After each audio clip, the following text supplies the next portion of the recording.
Di Suarantara, bareng sama saya, Bu Ratih, yang akan nemenin kalian di segmen Bisik kali ini. Ngomongin tentang sekolah, pasti erat banget hubungan dengan kurikulum. Teman-teman Suarantara tahu nggak kalau misalkan ada kurikulum baru nih yang diterapkan oleh pemerintah di pendidikan, yaitu utamanya di pendidikan ya. Untuk ngobrol kali ini nggak mungkin dong berarti sendirian. Ada Bu Galih di sebelah saya, Bu Galih, Bu Endang Galih Wasiati, selaku Wakil Kurikulum di SMP Negeri 26. Halo Bu Galih. Terima kasih Bu Galih atas waktunya yang super sibuk sekali ya. Bikin jadwal itu sampai schedule-nya harus jauh-jauh hari nih.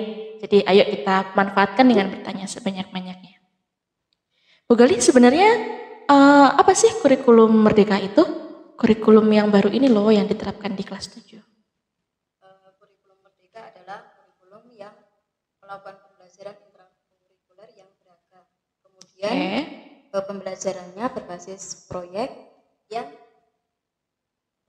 dilakukan dalam rangka memberikan penguatan nilai-nilai yang terkandung dalam Pancasila, di mana termuat dalam P5 atau proyek penguatan profil pelajar Pancasila. Gitu ya. Lalu isinya sendiri Bu Galih, ada perbedaan nggak dengan kurikulum yang sebelumnya? Isi dari kurikulum Merdeka yang pertama adalah berbasis kompetensi. Oke. Di mana kompetensi di sini selain pengetahuan juga keterampilan dan sikap yang dirangkaikan menjadi satu kesatuan yang merupakan suatu proses yang berkelanjutan sehingga dapat membangun kompetensi yang utuh sebagai capaian pembelajaran. Kemudian pembelajaran yang fleksibel. Nah, fleksibel di sini kalau dulu kan ini ya termuat dalam KD yang harus diselesaikan oleh Bapak Ibu guru, ada targetnya. Nah, kalau sekarang penyusunan CP atau capaian pembelajarannya itu rentang waktunya lebih lama 3 tahun kalau di SMP. Kemudian yang terakhir mengenai karakter Pancasila. Jadi ada karakter Pancasila ya yang harus ditanamkan nih di siswa kelas 7. Untuk tujuannya sendiri, tujuan pemerintah ini terkait kurikulum yang baru? Tujuannya sebenarnya apa ya? Tujuannya itu lebih menyenangkan ya karena merdeka, lebih menyenangkan bagi tidak hanya ke siswanya tapi juga gurunya. Karena apa? Ketika awal pembelajaran, ketika sebelum dimulai KBM itu kan ada namanya tes diagnostis ya. Itu ada 2 yaitu kognitif dan non kognitif. Kalau yang kognitif oleh guru mata pelajaran, kalau yang non kognitif oleh guru BK, sehingga Bapak Ibu guru itu bisa mengetahui gaya belajar siswa. Jadi tidak langsung semua itu dibuat perlakuannya sama. Oke. Ya. Jadi beda banget ya dengan kurikulum yang sebelumnya ya. Jadi ini benar-benar dites dulu, didalami dulu lah katakanlah anak-anaknya. Karakter siswa itu kan berbeda-beda, tipe belajarnya, gaya belajarnya juga berbeda-beda. Oke, gitu ya.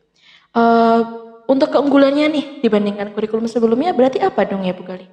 Nah itu tadi yang sudah saya sampaikan bahwa kurikulum Merdeka tentunya lebih merdeka ya bagi Bapak Ibu guru dalam mengajar sesuai dengan tahap capaian pembelajarannya. Oh iya benar sih. Kemudian materinya lebih sederhana atau lebih mendalam karena materinya itu materi yang esensial, yang mendasar sehingga Bapak Ibu guru lebih leluasa, lebih materinya lebih sampai fokus ya. Jadi tidak secara umum tapi lebih fokus. Untuk cara mengajarnya apakah sama nih sama yang siswa kelas 89 dengan siswa yang kelas 7? Tadi yang sudah saya sampaikan ya di awal ada tes diagnostik. Setelah tes diagnostik tadi, Bapak Ibu guru kalau di SMP itu kan ada CP waktunya 3 tahun ya, 3 tahun. Bapak Ibu guru bisa ini dalam grup MGMPS atau tim dalam satu mapel itu bisa berkoordinasi, misalnya Untuk materi kelas 7, 8, dan 9 itu bebas. Jadi antara sekolah satu dengan sekolah lain itu CP-nya berbeda-beda. Oh iya, berarti diskusi ya antar gurunya ya, disesuaikan dengan kondisi sekolah gitu ya. Iya, berarti ya. kemudian Bapak Ibu guru setelah CP tadi ya, capaian pembelajaran, kemudian tujuan pembelajaran, membuat modul ajar. Jadi modul ajarnya juga berbeda berarti. Jadi Oh iya tidak iya bisa iya. misalnya Bu Rate membuat modul ajar ya, kemudian dipakai oleh SMP lain itu belum tentu bisa. Oh iya, karena ya disesuaikan dengan kondisi Iya, disesuaikan siswanya, dengan kondisi sekolahnya juga. kondisi Oh sekolahnya. itu berarti ya yang membedakan ya. Dulu kan biasanya satu modul bisa dipakai Ya, di bisa di- berapa gitu ya. Sekarang harus emang benar-benar disesuaikan, benar-benar Iya. harus menyesuaikan siswanya. Oke. Spill nih masalah proyek. Proyek apa sih sebenarnya Bu Galih yang diinginkan di kurikulum Merdeka ini? Oke, proyek di sini adalah kegiatan kokurikuler berbasis proyek yang dirancang untuk pencapaian kompetensi dan karakter peserta didik. Oke. Nah, perencanaan proyek meliputi yang pertama adalah merancang alokasi waktu dan dimensinya. Nah, di sini diperlukan kepanitiaan. Jadi ada namanya tim fasilitasi proyek, di mana kepanitiaannya tersebut terdiri dari yang pertama tentunya Bapak Kepala Sekolah ya, Iya sebagai tentunya sih. yang bertanggung jawab atas kegiatan Iya, sekolah. betul. Kemudian di bawahnya adalah wakil kurikulum. Yang ketiga koordinator proyek, dan terakhir adalah komite pembelajaran. Oh ada komite pembelajarannya. Ya, komite pembelajaran itu dari Bapak Ibu guru yang mengajar kelas 7 semua. Jadi dipilih satu komite pembelajaran. Oh iya, diberi satu komite pembelajaran. Kemudian lagi berarti ada tambahan ya. Setelah membentuk panitia tadi, tugasnya apa Iya. saja, mulai dari merancang waktunya, kemudian sosialisasi kepada Bapak Ibu guru, kemudian betul. semua pihak yang bertanggung jawab, bahkan juga ada yang mengambil narasumber dari luar. Misalnya kita kesulitan itu bisa mengambil narasumber dari luar, dan tentunya juga butuh biaya ini Iya. memerlukan swadaya dari orang tua. Oh iya benar sih, harus Gitu ada juga, ya. Baik untuk kerjasama. alat-alatnya juga misalnya perlu yang lebih, yaitu juga harus swadaya dari orang tua. Ya, karena emang ya proyeknya kan nggak kecil nih. Iya. Ya, oke. Untuk rapotnya nih Bu Galih, apakah rapotnya sama dengan rapot kurikulum 2013 atau ada bedanya? Tentunya berbeda karena tadi ada salah satu yang membedakan yaitu proyek ya. Jadi kalau di K13 itu rapotnya hanya satu yang berisi pengetahuan, keterampilan, dan sikap ya, yang diterimakan 1 tahun 2 kali, yaitu semester ganjil dan semester genap. Iya. Yang di kurikulum Merdeka ada tambahannya yaitu rapot proyek yang ada diterima rapotnya, hanya proyeknya. sekali. Jadi dari kegiatan proses pembelajaran di proyek itu juga dinilai. Jadi ada rapotnya. Jadi emang proyek bukan berarti anak-anak bisa merdeka gitu ya, tapi emang tapi ada penilaiannya. Iya benar, berarti emang harus ada penilaiannya juga. Oke, baik. Kemudian nih sejauh pengetahuannya Bu Galih, apakah ada kesulitan dari Bapak Ibu guru terkait penerapannya? Penerapan proyek kurikulum Merdeka ya, tentunya yang pertama ada sosialisasi dulu ke Bapak Ibu guru. Jadi kita mengadakan rapat tidak hanya 1 kali tapi bisa 2 kali. Kemudian sosialisasi juga ke siswanya. Ya, benar. Kemudian penyampaian ke orang tua bahwa membutuhkan partisipasi juga dari orang tua. Oke. Nah, kemudian modul yang dibuat oleh Bapak Ibu guru itu juga istilahnya dievaluasi bersama. Jika ada kekurangannya itu ada tambahan mungkin dari Bapak Ibu guru yang lain. Ya berarti emang namanya juga belajar ya kita. Ya, baru pasti pertama mesti ada kekurangannya. Iya benar, pasti ada suka dukanya. Kalau nggak belajar kan nggak pinter. Betul. Oke, untuk siswa sendiri, kira-kira Bu Galih mendengarkan masukan-masukan mungkin, bosen nih, kurikulum baru susah, gitu, atau gimana? Untuk antusiasmenya anak-anak. Nah, kalau selama ini ya yang saya dengarkan itu anak-anak antusias sekali. Yang mungkin ada satu dua tuh yang mungkin anaknya bukan tipe orang yang kinestetik ya, jadi Iya, benar. tidak suka yang misalnya membuat ekobri gitu ya. Kan di SMP 26 ini yang pertama adalah gaya hidup berkelanjutan, Iya, membuat benar. ekobrik, membuat ini pot dari handuk atau kain bekas, kemudian yang kearifan lokal membuat susu dari ketepeng ya, karena di sini berlimpah sekali biji ketepeng. Kemudian di sekolah itu ada kebun lidah buaya ya. Itu kalau orang yang tipenya kinestetik itu senang sekali. Tapi kalau pelajaran mungkin ogah-ogahan, tapi kalau disuruh membuat Oh iya, benar. produk atau apa itu senang sekali. Oh iya, karena emang anak berbeda-beda. Iya. Oke, baik. Penjelasan yang sangat padat, jelas dari Ibu Waka Kurikulum. Terima kasih Bu Galih atas waktunya yang sudah disempetin. Kalau bisa ditarik garis besar, kurikulum Merdeka adalah kurikulum baru yang diterapkan di kelas 7. Yang merdeka bukan berarti merdeka sesungguhnya, tapi merdeka dengan cara menyesuaikan dengan potensi dan kondisi sekolah serta siswanya sendiri. Iya berarti. Nanti ini kan baru percobaan ya, baru kelas 7. Nanti Iya. tahun depan bertahap kelas 8 dan kelas 9. Jadi nanti semua merasakan kurikulum Merdeka. Oke, gitu. Gitu deh Sobat Suarantara, semoga penjelasan ini bisa bermanfaat bagi kita semua. Sampai jumpa di pertemuan selanjutnya. Bye. Di Suarantara, bareng sama saya, Bu Ratih, yang akan nemenin kalian di segmen bisik kali ini. Ngomongin tentang sekolah, pasti erat banget hubungan dengan kurikulum. Teman-teman Suarantara tahu nggak kalau misalkan ada kurikulum baru nih yang diterapkan oleh pemerintah di pendidikan, yaitu utamanya di pendidikan ya. Gitu. Untuk ngobrol kali ini nggak mungkin dong berarti sendirian. Ada Bu Galih di sebelah saya, Bu Galih, Bu Endang Galih Wasyati, selaku Wakil Kurikulum di SMP Negeri 26. Halo Bu Galih. Terima kasih Bu Galih atas waktunya yang super sibuk sekali ya. Bikin jadwal itu sampai schedule-nya harus jauh-jauh hari nih. Jadi ayo kita manfaatkan dengan bertanya sebanyak-banyaknya. Bu Galih, sebenarnya apa sih kurikulum Merdeka itu? Kurikulum yang baru ini loh yang diterapkan di kelas 7.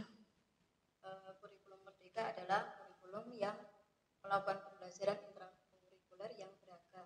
Kemudian pembelajarannya berbasis proyek yang dilakukan dalam rangka memberikan penguatan nilai-nilai yang terkandung dalam Pancasila, di mana termuat dalam P5 atau proyek penguatan profil pelajar Pancasila.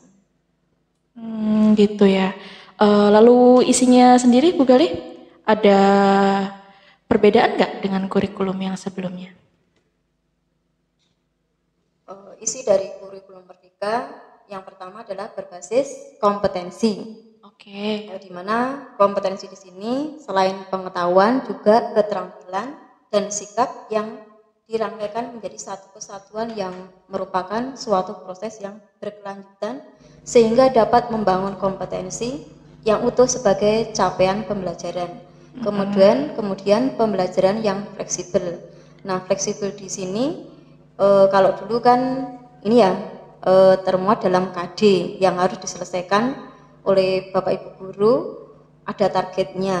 Nah, kalau sekarang penyusunan CP atau capaian pembelajarannya itu rentang waktunya lebih lama 3 tahun kalau di SMP. Kemudian yang terakhir mengenai karakter Pancasila. Jadi ada karakter Pancasila ya yang harus ditanamkan nih di siswa kelas 7. Untuk tujuannya sendiri, tujuan pemerintah ini terkait kurikulum yang baru? Tujuannya sebenarnya apa ya?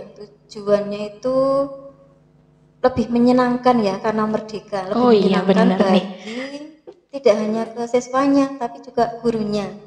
Karena apa? Ketika awal pembelajaran, ketika sebelum dimulai KBM itu kan ada namanya tes diagnostis ya. Itu ada 2, yaitu kognitif dan non kognitif. Kalau yang kognitif oleh guru mata pelajaran, kalau yang non kognitif oleh guru BK, sehingga Bapak Ibu guru itu bisa mengetahui gaya belajar siswa. Jadi tidak langsung semua itu dibuat perlakuannya sama. Oh, oke oke. Iya. Jadi beda banget ya dengan kurikulum yang sebelumnya ya. Jadi ini benar-benar dites dulu, Iya.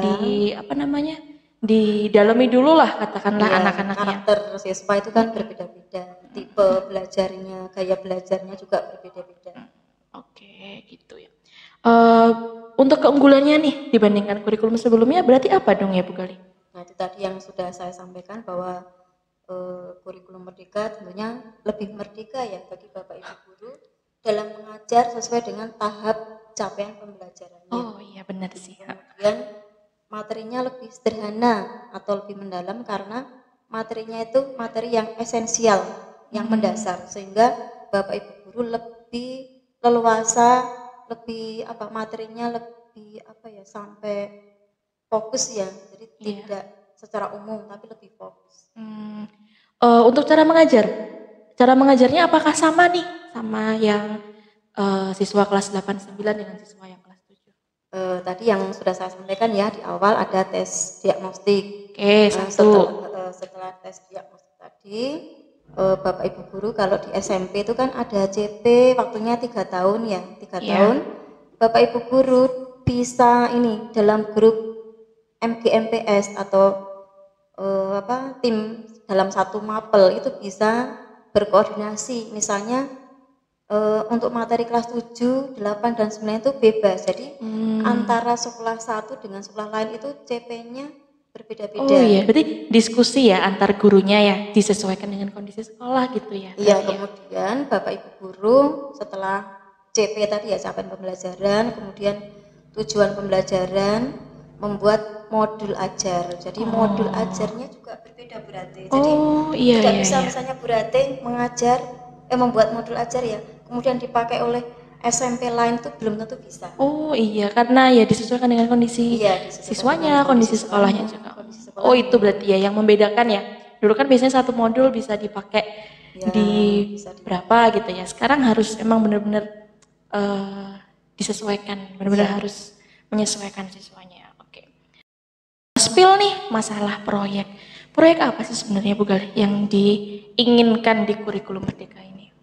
Oke, proyek di sini adalah kegiatan kokurikuler berbasis proyek yang dirancang untuk pencapaian kompetensi dan karakter peserta didik.